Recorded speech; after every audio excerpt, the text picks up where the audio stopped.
سبورتينغ لشبونه صاحبي دازو ماتشاتهم والريال دوز ملحق.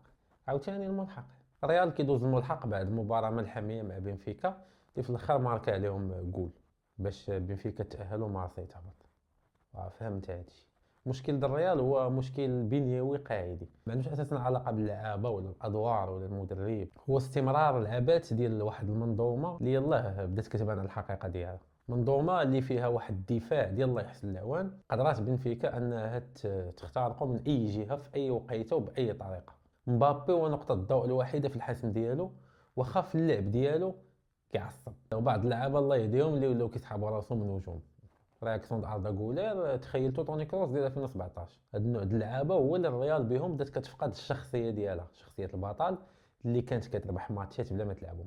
الملحق لا يعني شيء، ولكن راه جوج ماتشات زايدين، خصوصا كاين كاس العالم في الاخر ديال هذا العام، وبالتالي غيكوندونسيو ماتشات وغادي تاثر على الحاله البدنيه ديال اللاعبين اللي هي اصلا كرفصه.